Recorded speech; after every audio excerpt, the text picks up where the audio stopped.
পরিমণিকে আমি একটা কোরআন দিয়েছি। আমার কাছে চলচ্চিত্রতে যারা আসে অভিনয় করে তারাও তো মানুষ। পরিমণির চলাফেরা, অভিনয় সবগুলো যে ভালো লাগে তা না, একটু শৃঙ্খল থাকে। কোরআন তো আল্লাহর সাথে কথা বলা। পরিমণিরও কি ইচ্ছা করে না? পরিমণিকে আমি একটা কোরআন দিয়েছি, তো একটা মুসলমান হিসাবে কোরআন দেওয়া দরকার।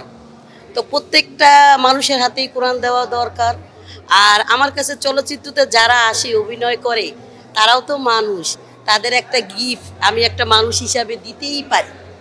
তো একটা রিং দিছি, তো আমার কাছে ভালো লাগছে। ওনার চলতি এখানে আসছে কষ্ট করে, আমার বাচ্চা অসুস্থ রেখেও আমি ওনাকে দেখার জন্য অনেক দূরে থেকে আসছি।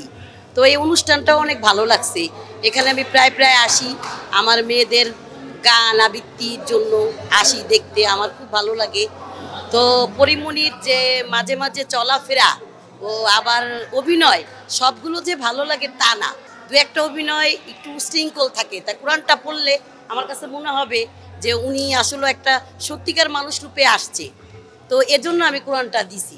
আর আংটি রিং এটা দিছি সিটি গোল্ডের। তো ওনারে ভালোবাসে যদি 1 টাকার জিনিস দেওয়া হয় সেটাও তো মূল্য আছে নাকি? মূল কারণ একটা অভিনেতা হিসেবে আমি দিতেই পারি, এটাই কারণ ছিল, আর কোনো কারণ ছিল না। কোরআন শরীফটা একটা মানুষের জন্য দরকার না? কোরআনটা সবাইকে দেওয়া উচিত। কোরআন তো আল্লাহর সাথে কথা বলা, তো আল্লাহর সাথে সবার কথা বলতে ইচ্ছা করে না? পরিমণিরও কি ইচ্ছা করে না? তো আমি চাই পরিমণিও কথা বলুক, আল্লাহর কাছে যাক, আপনারাও যান। না, পরিমণি তার এটা শখ, সে এটা কেন ছাড়বে বলেন?